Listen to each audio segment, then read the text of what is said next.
CEO kami. May na kami na 40,000 ka heads of chicken. It will produce at least 2 million pesos every harvest. Owned by local government unit yan. So that would earn at least 12 to 15 million. As we speak right now, pag hindi mahuman harvest ako sa ka-building. So, in the next year, mag-add kami of another 100,000. So it will earn, kung palaro ng Ginoo, this one is really an automatic. Kaninindot ni kayo na building. It will earn at least 15 to 20 million a year. We will add another, so that will become at least 40 to 60 million a year income for that building alone. Now, secondly, if I strengthen na mo ang tabuan sa Silago, just like the food system sa Grab, muna asa mo ito si Ronald. So, nagplano nga tungod ka dako kayo ang Silago, nobody, sayang ang pamasahe mo nga to sa lungsod, among nang ipa-strengthen, nga order na lang ang mga tao dito kung sa kakilong isda o sa kakilong pa, ihatod sa motorcycle. So, if hourly, example, Barangay A, from 9 to 10, mo na delivery system. Mag-order na naman mo sa kuwan. Murag Grab, first na, owned by LGU. O subsidized by LGU, managed by POs. Kaning tabuan sa Silago, kaning ilang grupo, you know what? Naka-employ may 40 to 60 people. No? They earn 10 to 20,000 a month, depending sa positioning. No? Imagine that grupo, why believe na? Kaya inspired na siya sa kadiwa. Ayaw mabankrupt ni. Pero karon, wow, one time na nipis na 500,000 ang kita a day. So, grabe ni earning. Imagine na-adapt na mo sa tabuhan sa Silago. So, kaning, second, hopefully, it will be finished nga next year, o palaro niya until 2021, we will have the so-called LGU-owned nga kami mag-supply ng energy sa Sulico. So we will have a plant, at least 3 to 5 hectares of solar energy plant owned by LGU Silago.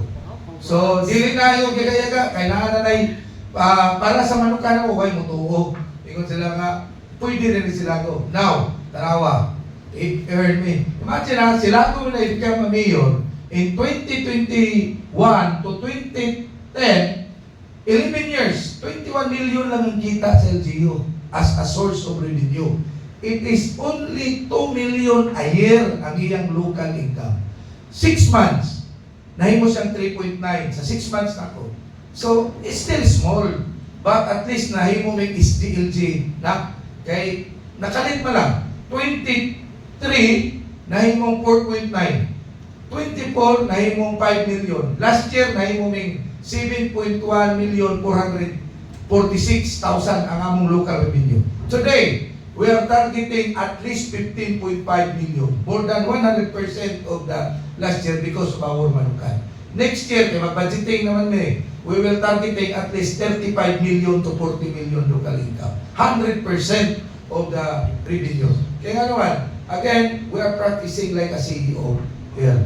Allowed na sa government corporate function of the LGU. Kasagaran kasing mga mayor, ang standard ng nilang gamiton, kana lang governmental function. But the corporate function, mo na gamay yun nga gigamit sa local government unit. And only few sa LGU. Kay nationally, almost 50% ang kita sa business tax. Sa business tax, sa local. Almost 30% po sa real property tax. Kami, sa Silago, may halos negosyo nito. Wala may kitaman mo. So we make businesses ang LGU. We see to it nga dili na mo makumpit ang among uban nga mga constituent. Example, hotel. Nobody knows that we earn at least 3 million sa hotel na. Ang restaurant owned by the local government unit of Silago. So, wala, talagang sarama na, and-operated now very nicely. No? Kaya nahitabo na, nahimong may STLG, wala may hotel sa una.